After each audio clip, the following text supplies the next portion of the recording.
아멘. 우리 한번 따라서 하십시다. 나그네 인생. 저와 여러분들의 인생이 나그네 인생이다. 그런 말씀입니다. 나그네 인생. 오늘 이 말씀을 참고하시면서 저와 여러분들이 이 세상은 나의 참된 고향이 아니고 영원한 천국이 우리의 고향이다. 우리 그런 분명한 믿음을 가질 수 있기를 바랍니다. 이제 야곱이 자기 아들들을 다 데리고 애굽에 왔어요. 애굽에 딱 오니까 이제 낮에 말씀을 드린 대로 야곱이 출세한 아들 요셉을 만나가지고 너무 울고 너무 기뻐서 울고, 그러고 난 뒤에 이제 시간이 조금 지나서 이 요셉이 자기 아버지하고 아버지 부친하고 그 다음에 형님들 다섯 명을 선발을 해가지고 바로 임금에게 인사하러 갔어요. 임금님에게 바로 임금님, 저희 아버지하고 형님들이 왔습니다. 오, 그래, 들어라. 들어가자마자 성경에 아주 중요한 부분이 하나가 있어요. 야곱이 바로에게 뭘 했다 하고 보니까 우리 한번 따라서 축복 기도를 해 주었다. 뭘 해 주었다고요? 축복 기도. 이게 굉장히 중요한 말씀입니다.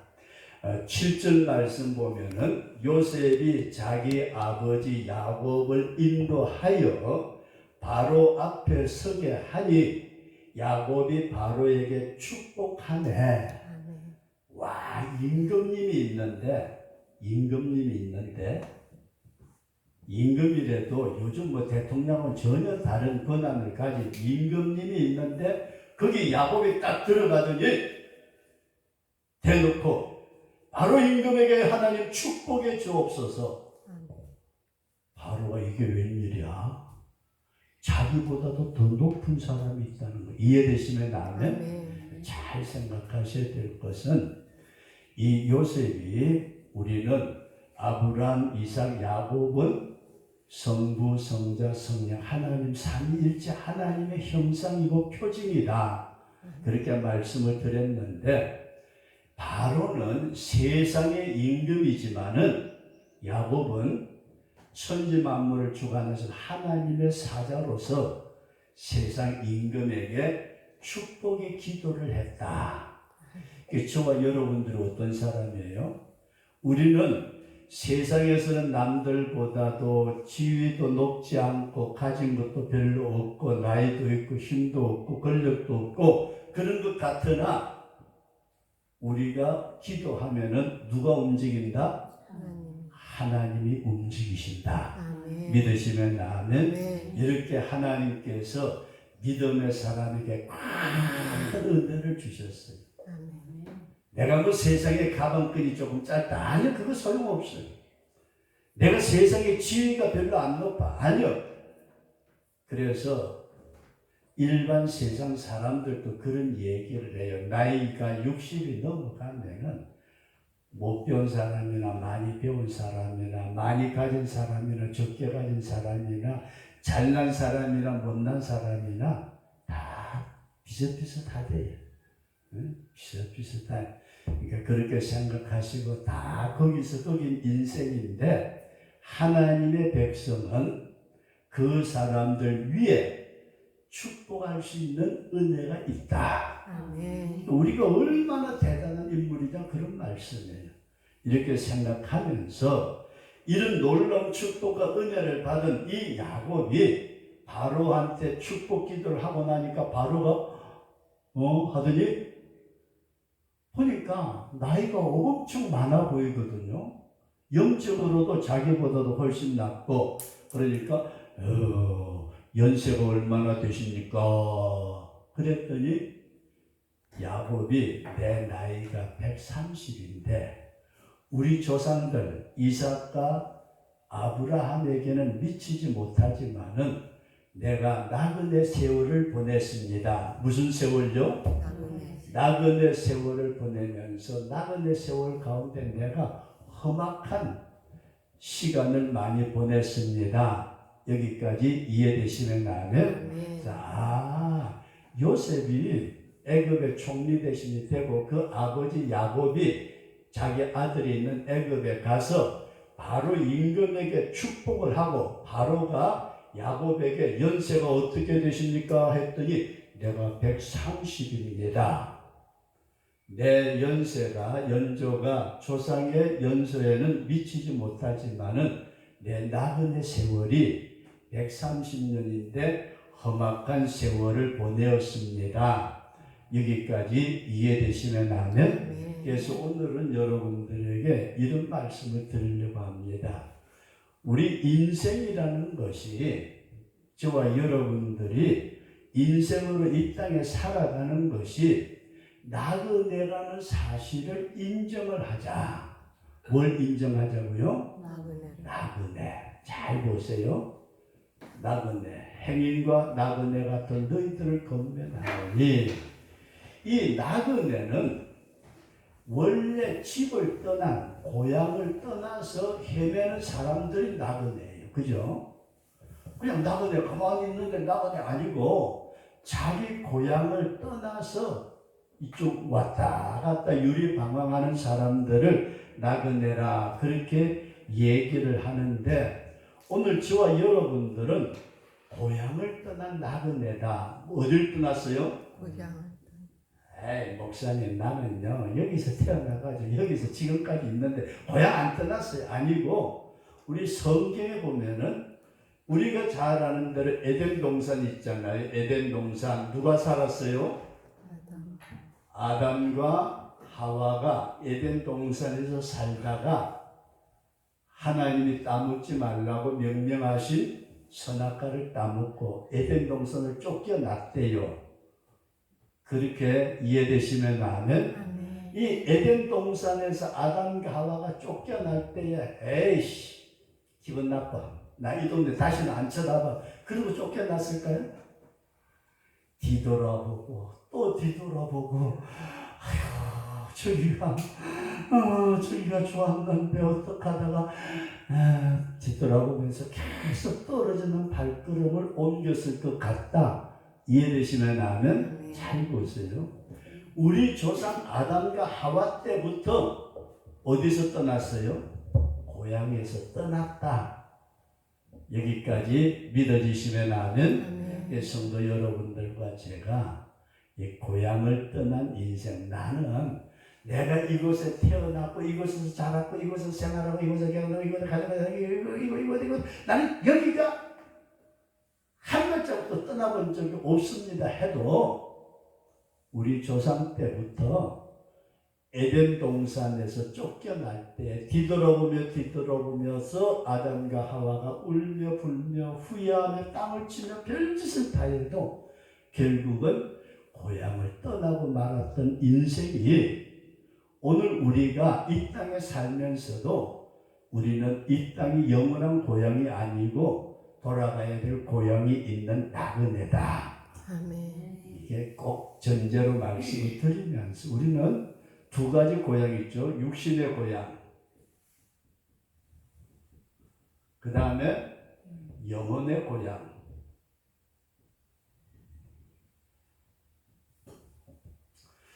잘 보세요. 사람들은 육신의 고향은 엄청 생각하면서도 영혼의 고향은 생각지 않고 사는 사람들이 너무 많아요. 우리 다 영혼의 고향인 천국에서 만납시다. 아멘. 근데 이제 제가 마산에서 목회할 때 집사님 한 분이 계시는데 전 집사님이에요. 이름은 성은 전씨고 교회에서 집사님이신데 이분이 이제 80이 넘었어요. 80이 넘었는데 저 의령에 전복이라는데 의령 거기가 자기 육신의 고향이에요. 그런데 옛날에 다 데리고 가족들 데리고 마산에 와서 살면서 거기에 집하고 토지가 있어요. 집하고 토지가.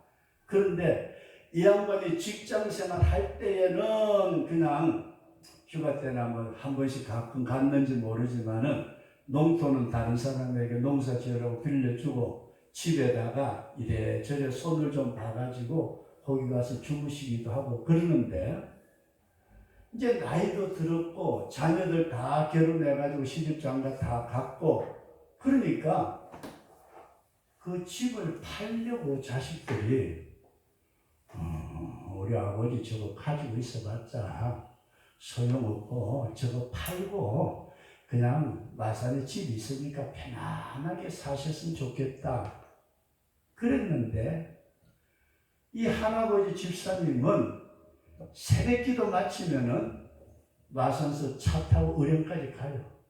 하루 종일 있다가 저녁에 다시 타고 와가지고 다음날 새벽기도 오시려고. 그러면서 제가 그랬어요. 그 자녀들 보고 아버지 집을 팔지 말아라. 응? 내가 뭐 남의 집 팔아라 사라 뭐 할 것 없지만은 아버지 집을 팔지 말고 다른 토지들 농밭은 그냥 팔든지 그거는 알아서 하고. 그래서 왜요? 그러는데 제가 그런 얘기를 했어요. 그 나이 드신 집사님이 거기만 가면 너무 편한 거예요. 거기만 가면은 혼자서 그냥 라면이라도 끓여 잡수고 그렇게 하면서도 거기 가면은 그렇게 편한데 자식들은 그걸 모른다 그런 말씀이에요. 오늘 우리는 이 세상에 육신의 고향도 대단히 귀하지만은 여러분 육신의 고향 귀하지 않다는 거 아니에요. 내가 태어나서 자라서 내 육신이 거기서 지낸 고향도 대단히 귀하지만은 근본적으로 우리 인간에게는 영혼의 고향이 있다. 아멘. 그 영혼의 고향이 어디예요? 천국이다. 이해되시면 아멘. 저와 여러분들이 나그네와 같은 인생길을 살아가면서 내가 영원히 바라보아야 될 고향 동네가 있는데 거기가 천국이다. 그 천국에 가야만이 진정한 안식이 있다. 아멘. 이 세상에서는 특별한 안식 없어요. 고향 동네 오면 마음이 푸근해가지고 좋은 점은 육신에 좋은 점도 있지만은 우리의 영혼이 고향 동네 천국에 가야만이 영원한 안식과 기쁨이 있다. 아멘. 그런 말씀을 여러분에게 드리면서 두 번째 말씀을 드리고자 합니다. 그러면은 우리가 고향 가려면은 어떤 자세를 가지고 살아야 할까? 저와 여러분들이 어떻게 살까? 삶의 자세, 태도. 저도 이런 경험이 있어요. 탕자가 아버지 집을 떠날 때에 아버지 돈 가지고 갔잖아요. 그죠? 탕자가 아버지 돈을 딱 가지고 아버지! 예? 감사합니다. 아버지가 이렇게 많은 돈을 주셔서 나요 큰 도시 가가지고 돈 많이 벌어가지고 10배, 20배, 100배 해가지고 아버지 노년에 더 크게 호강시켜 드릴게요. 그리고 큰 소리 치고 가지고 어떻게 했어요? 가진 돈 다 털어먹고 빈털털이 되고 거지 돼가지고 아버지가 있는 고향 동네로 찾아올 때 기분 좋게 뛰어왔어요? 고향이 가까워지면 가까워질수록 얼마나 힘들었을까? 이해되시면 아멘? 아멘. 집사님 돈 벌러 서울 갔다가 그냥 내려올 때 얼마나 힘들었어요? 저도 경험이 있어요. 고등학교 졸업하고 이제 대학 시험치 합격해가지고 등록금 냈다가 공부도 못하고 그러고 난 뒤에 이제 다시 돌아오는데 세상에 집이 가까워지면 가까워질수록 왜 그렇게 힘들어요? 제가 나갔던 교회에서는 이제 박 선생님 신학교 갔습니다 해가지고서 한송 예배까지 다 드려줬어요. 신학교 가서 공부해가지고 훌륭한 목사가 돼가지고 오라고. 그런데 신학교 가가지고서 한 달도 안 돼가지고 돈이 없어가지고 도로 내려오자니까 가까워지면 가까워질수록 너무너무 힘들어요. 근데 여러분 잘 보세요. 내가 객지에 나가서 출세해가지고 돈 많이 가지고 지위가 높은 사람 되면은 고향 오는 게 어때요? 되게 기분 좋을 거 아니에요, 그죠? 내가 나가서 출세했다. 야야야야, 동네 사람들 보고, 어이, 자네 잘 있었어. 동네 어르신들 보고, 어이, 어르신 안녕하세요 하고 뭔가 선물을 잘 드릴 수 있으면 얼마나 좋겠어요. 우리가 여기서 여러분들에게 무슨 말씀을 드리고자 하느냐면은, 내가 이 세상에 나그네로 살면서 천국을 목표로 삼고 살자. 아멘. 뭘 목표로 삼자고요? 천국. 천국이에요. 나 천국 가야 돼. 아멘. 세상에 별짓을 다 하더라도 나는 누가 뭐라 그래도 천당을 가야 돼. 아멘. 내가 이 세상에 병들든 뭐다든지 사람이 망하는 한이 있더라도 나는 천국은 가야 돼. 아멘. 이런 분명한 목적을 정하고 살아가는 저와 여러분 될 수 있기를 바랍니다. 아멘. 그리고 두 번째로 말씀을 드리고자 하는 것은 이런 목적을 세웠다면은 내 삶의 자세를 바로 가져야 되겠다, 그런 말씀이에요. 천당 갈 사람이 지멋대로 살다가 고향 동네 가가지고 손가락질 받으면 되겠어요? 그러니까 내가 이 세상에 있는 날 동안 이 세상 것 미련을 두지 말자. 따라서 세상 것에 미련을 두지 말자. 그래서 미련을 두지 말자는 말은 세상의 모든 짐을 벗어버리자. 이 사도 바울이 우리에게 뭐라고 말씀하셨느냐 하면은 자기가 예수 믿기 전에 가졌던 모든 것을 배설물처럼 분토처럼 버렸다. 우리는 어때요? 집사님, 부지런히 돈 쓰고 가세요. 뭐 남겨주고 뭐 할래요? 교회 뭐 한다고 그러면 내가 할게! 그래가지고 좀 교회 일도 하고. 그래야지. 아니, 부지런히 먹을 거 못 먹고 입을 거 못 입고 그냥 추운 겨울에 불도 제대로 못 대고 그렇게 살다가 남겨두고는 그냥 가면 어떡할래요? 우리 한번 따라서 주를 위해서 쓰고 가자. 이해되시면 아멘. 내가 천국의 고향을 가려고 생각한 내 삶의 자세는 천국이라는 뚜렷한 목적지를 가지고 거기 갔을 때에 내가 주님 앞에 칭찬받을 수 있도록 세상의 것을 버리고 또 나그네는 짐이 가벼워야 된대요. 네? 나그네는 우리 한번 따라서 나그네는 짐이 가벼워야 된다. 예수님이 우리에게 뭐라고 그러셨느냐 하면은 수고하고 무거운 짐진 자들아 다 내게로 오라. 내가 너희의 짐을 어떻게 해주겠다? 벗겨주고 쉬게 해주겠다. 가벼운 짐 우리가 다 벗어버리고, 그리고 세 번째 우리가 삶의 자세가 어떤 거냐 하면은 우리는 몸뚱아리 이것만 위해서 살지 말고 우리 한번 따라서 하십시다. 영혼을 위해서 살자. 영혼을 위해서 살자. 뭘 위해서 살아요? 영혼. 이제 나이가 들어가니까 저도 보니까요 약봉지만 늘어나요. 옛날에 집사람이 저보고, 집사람이 아니라 저기 울산 처제가, 그 잔소리 많은 처제가 뭐라 그랬느냐면, 형부는 목사님은 약을 무슨 비둘기 콩 주워 먹듯이 먹는데요. 그러더니 지금에 와서 집사람 가만히 쳐다보니까요, 내가 아침마다 약을 챙겨줄래 그러는데 한 주먹씩이요. 야, 이게 몸뚱아리를 위해서는 내가 이렇게 이것도 챙겨먹고 저것도 챙겨먹고 이 병은 저 병은 돌아다니는데 내가 정말 영혼을 위해서는 무엇을 했던가? 우리 주님 앞에 저와 여러분들이 섰을 때에 잘했다 칭찬받을 수 있는 영혼을 위하는 삶을 살아갈 수 있기를 축원합니다. 내가 무엇을 해야 주님이 기뻐하실까? 내가 무엇을 해야 주님의 나라에 갔을 때에 주님이 인정하실까? 내 육신을 위해서 살았던 것이 10시간이라면 영혼을 위해서 사는 시간은 몇 시간쯤 될까? 우리가 한번 생각하면서 영혼을 위해서 살아가는 우리 그런 성도가 될 수 있기를 주의 이름으로 축원합니다.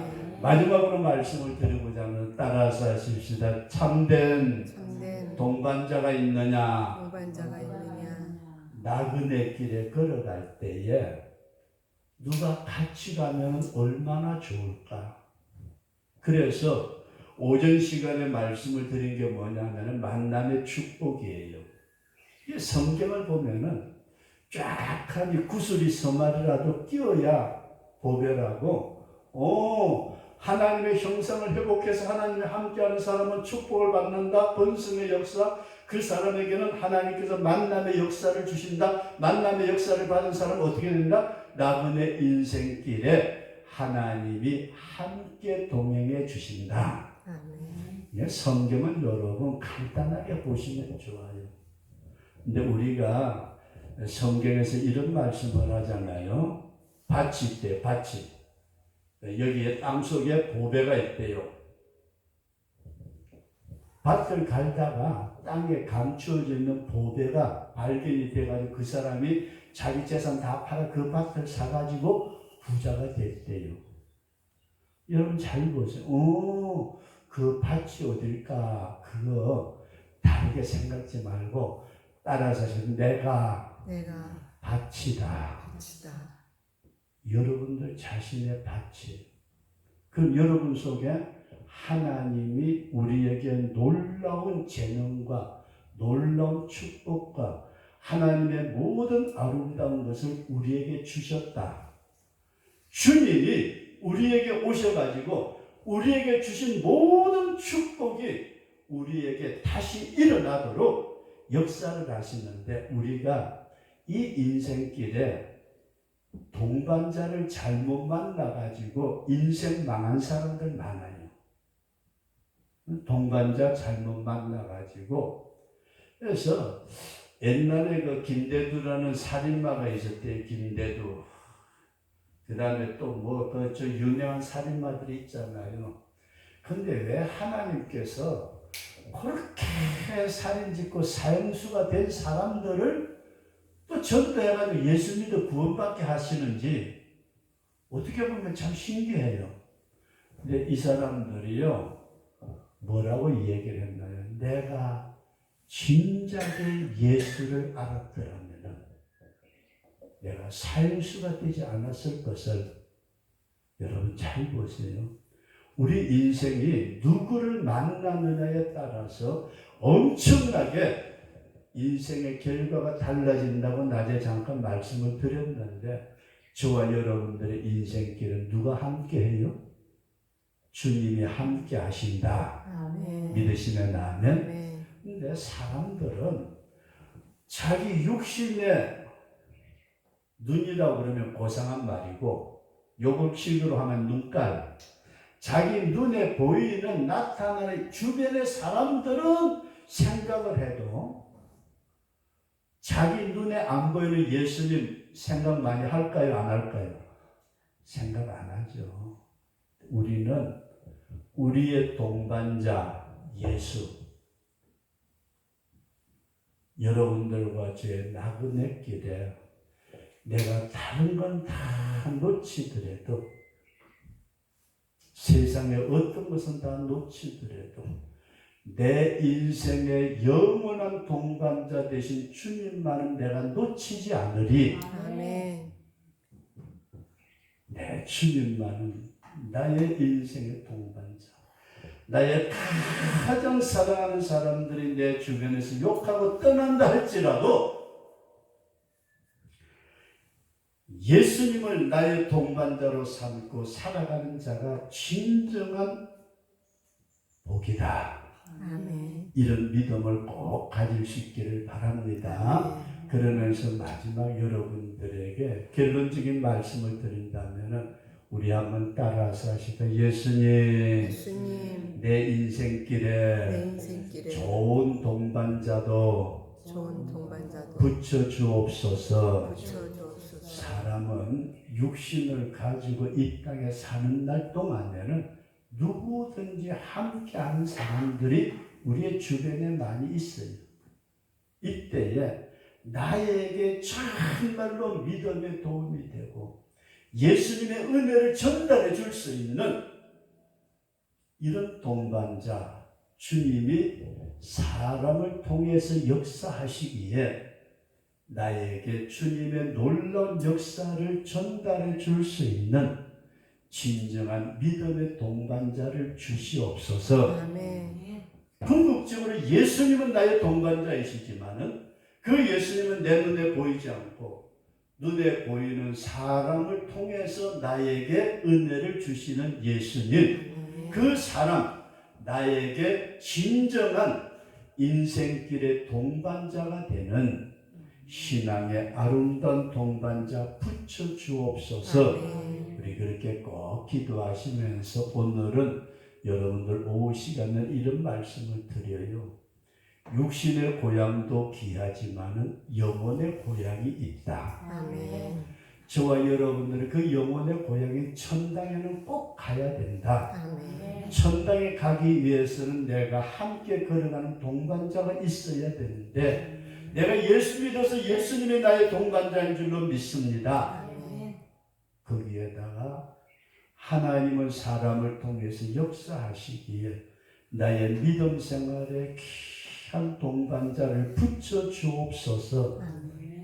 부부가 되었든 부모가 되었든 행정관이 되었든 이웃이 되었든 여러분들과 저의 신앙의 동반자로서 주님 앞에 가는 그날까지 우리 같이 걸어가는 신앙의 좋은 동반자들이 될 수 있기를 주의 이름으로 축원합니다.